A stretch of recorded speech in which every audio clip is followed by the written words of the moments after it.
I'd now like to recognize Ms. Dexter from Oregon. Thank you so much, Ranking Member Jayapal, for convening this vital hearing, and to our witnesses for sharing your incredibly important insights with us today.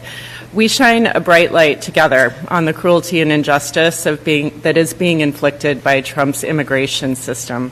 It is essential that we keep telling these stories and keep the pressure on.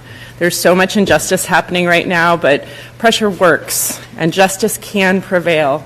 At our last shadow hearing, Mimi Letinich testified about her friend and my constituent, Jackie Merlos, who was detained with her 4 U.S. citizen children in a windowless cell for weeks and separated from them for months while she remained in ICE custody.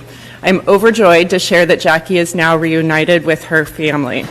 But our work is far from over. Today, I share the story of another constituent. On the morning of September 16th, Rafael Areola Caballero was driving to work in the same car he uses to take his kids to soccer practice. He was suddenly surrounded by unmarked vehicles and masked federal agents who refused to show a warrant and laughed in his face when he tried to assert his rights. They smashed his window, cut through his seatbelt with a pocket knife, slicing him in the process, and dragged him out of his vehicle. Rafael told them that he was recovering from surgery. He still had the stitches in his elbow. He couldn't bend his arm, and they didn't care. They forced his arm behind his back and handcuffed him that way anyway, inflicting immense pain, swelling, and numbness. During his transfer to the Portland ICE facility and then to Tacoma, Rafael was denied the chance to call his family, denied medical care, denied dignity. When he finally saw a medical provider, he was told the pain didn't matter. He never received an exam or treatment, not once, not despite his repeated requests, not even after my office demanded it. As a physician, I am furious. This isn't just negligence.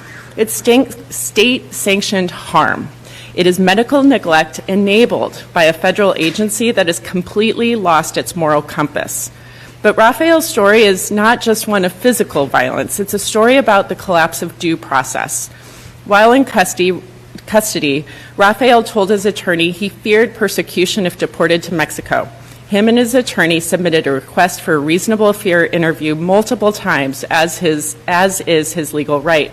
My office flagged the request, and we informed ICE that his lawyer had faxed it to the facility. And yet, despite his medical injuries, despite his pleas for a reasonable fear interview, ICE deported Rafael. My team pressed ICE on why Rafael was not given an interview or a reasonable fear interview. ICE evaded the question. They claimed they had no record of the request. Only after we provided the certificate of receipt did they admit the truth. Their fax machine was out of paper. And when they finally added more paper, hundreds of faxes spilled out, hundreds of desperate pleas for help, hundreds of people being denied the most basic legal protections our laws promise.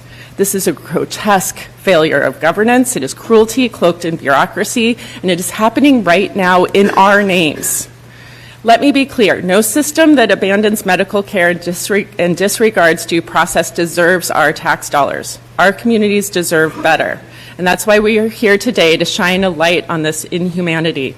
I am grateful for Ms. Owings, an immigration attorney, to share her expertise with us today. And I'm looking at the clock and see I left us 20 seconds, so I will defer to the chair putting this on the record and maybe getting a response later.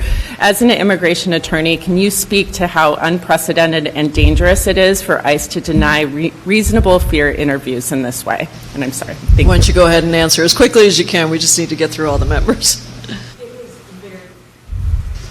It is very, very dangerous. I would not say it's completely unprecedented, though. There's been lots of fax machines turned off, unplugged, out of paper over the years that I've been in this practice. The volume at which it is happening right now, however, that is unique in my experience. Thank you so much, Ms. Dexter. Thank you, Ms. Owings. And I now recognize Mr.